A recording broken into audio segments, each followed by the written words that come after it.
Okay. You guys are recording. Also recording. You guys said that. I think it's recording, isn't it? Just check it. Yeah, it's recording. Okay. So how did you get into your line of work, and when did you first know that it was what you wanted to do? Wow. I always wanted to be a doctor. Never thought I'd get into commercial real estate. Knew about real estate through my dad, and that's what he did. And so I always heard about it all around the dinner table and just always talking about it around the house. But I had a chance to go to Notre Dame, got my degree in accounting, and went back for my 5th year and took all the classes to sit for the MCAT. And I'm dumb enough to take the MCAT 3 times. And I obviously did not get into medical school, but used my accounting background to get into banking. And then realized in banking, what I was doing was not very specific relative to an industry or a product type. And that's when I kind of fell back on real estate, of just being around it, knowing it, and I really loved it. So I had a chance to use my accounting background to get into banking and doing real estate banking, and then leaving banking to get into the real estate brokerage side of raising debt and equity for folks. And now I'm on the real estate development side. So actually building apartments, built the apartment complex right down the street from there. It's right there at Heights at Brooklyn. So right there next to the Publix. Oh, yeah. Yeah, that's what I did. So your dad was a commercial real estate person? He was, so Dad built homes, built the house that I grew up in when I was 5. So born and raised here in Atlanta, and I grew up 8th at Minute, right across the street from St. Pius, until I was 5, and then we moved to East Cobb. And Dad built the house that my brother and I grew up in. And so then he did the home building, and then got into commercial building, and then got into with two other partners to get into the more into the commercial real estate side of being a partner. So their platform was they're going to have a property management and leasing side. So again, have young guys trying to lease assets as well as property manage them. Had the brokerage side, which was another partner. So from the brokerage side was selling property or selling buildings or raising debt or raising equity. And I felt like they could create their worth or their net worth of building assets. And so that's what Dad did. So he was on the development side of where they built industrial buildings. Their big park was called Riverside, which was one exit west of Six Flags. Going out I-20 towards Birmingham, they assembled 850 acres and took it through the entitlement process and worked with both Cobb County and Douglas County to put in the roads, put in the sewer, put in the water. And then as the demand dictated that they wanted, or that owners or clients or tenants needed in industrial space, then they would build it out for them. So I got to kind of see that. I thought that was pretty cool. So you already kind of got your feet wet. Well, I really saw it through him, Gray, and so it was weird because when I was working for him, I had this opportunity to join the company I'm with now. It was on the development side, and I had to go leave a family business and say, Dad, not that I don't love you, but I get to do something which you did, which you had a passion for, which was building buildings. So I get to kind of follow in your footsteps, not under you, but I will lean heavily on you of talking to you outside of what goes on during the day-to-day to make sure that I don't mess it up. But I want to be like you. I want to build buildings. So what is it that you enjoy about your job and things that you don't enjoy as much? What's fun is I get to deal with complex puzzles every day. It's the math side. It's the engineering side. I'm not an engineer, but learning about land. So dealing with contours.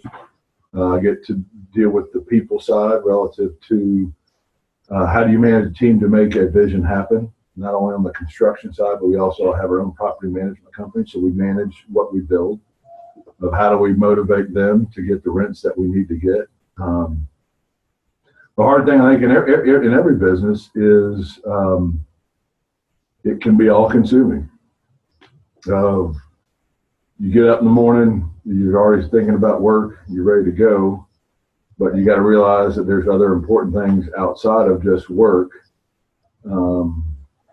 that really make who you are, or really really make your job, I guess, really kind of give a focus to what your job is that your work does not define you. Your work helps you give your family, be with them, but there's a lot of times where there's so much going on that you kind of lose focus of faith, family, and friends, and you focus just solely on work, and that can be hard sometimes. All right, let's see. Do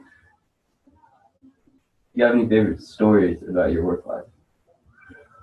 Oh yeah, I got one. So we had a Halloween party this year, and I walked into the office, and one of the ladies that's on my side of the office, so we had a Halloween costume party, and I walk into the office, and she's dressed up as Bernard Mannelly. She has got Notre Dame gear on, and she's wearing a football, or she's holding a football, and she walked around all day talking like me, acting like me. And so that was kind of flattering, but it was also kind of funny of where, someone would think enough of you to be their Halloween costume. But going back to kind of what, again, the faith, family, and friends, and kind of how you blend work in there. I think so much of what I try to do goes back to kind of what I got at Marist and what I got at Notre Dame. Is that faith. It's very easy to lose focus on that, but it's also pretty special that had a chance to wear the blue hat and had a chance to kind of carry on a football career at Notre Dame, which was fun. But it always kind of keeps me grounded relative to how I learned and what I was taught and who taught me, of kind of keeping that faith throughout my life. Yes, sir.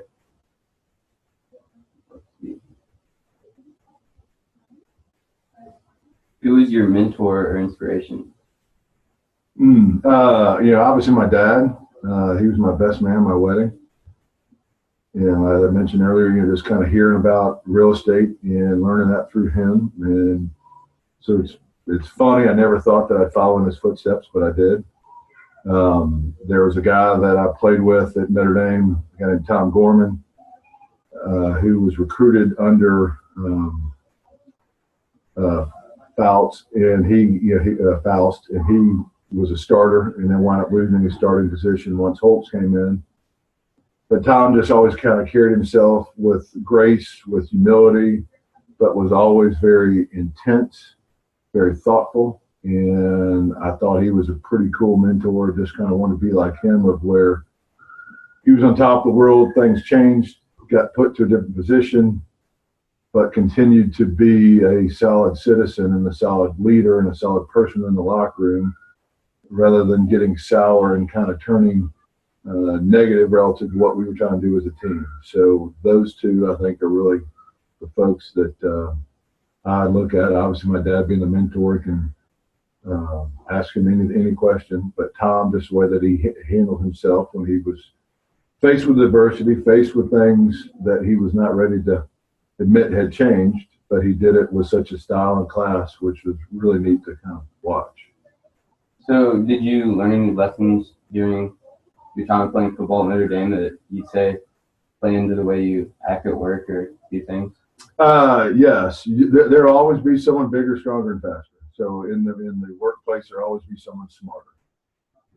I think it goes back to work ethic and how you handle and work as a team. Mm-hmm. That's how you meet your goals. There are a lot of folks that do want to be quarterbacks, but quarterbacks are great players, but they also be great leaders.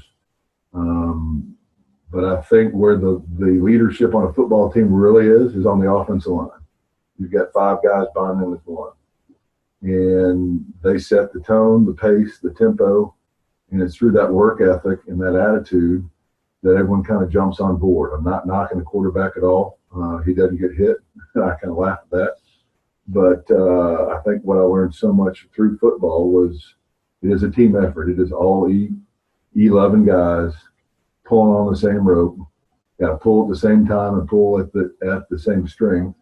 So that really comes through work ethic and continue to work and grinding through any problems that you have. Yes, sir. All right. If you had to do over anything, what would you do differently? I think it goes back to setting my goals. Well, there's two things. One, I was 4 merit badges away from being Eagle Scout, and I quit. We all quit. We all kind of blew up. Our whole troop did. So that's number one.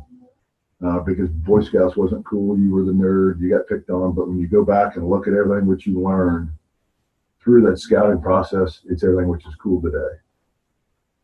Secondly, it's all about setting your goals.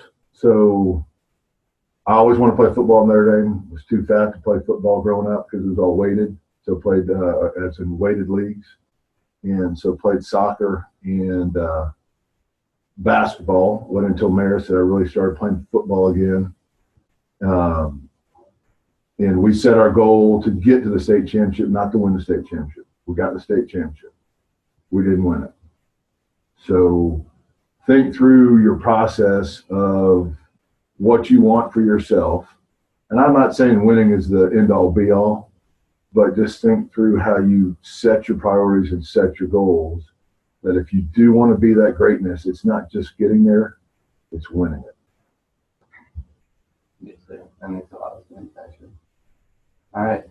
I think that'll do it. Okay, perfect. Perfect. Well, I hope that didn't mean to sound like a total meathead, but no, I hope that didn't mean, okay.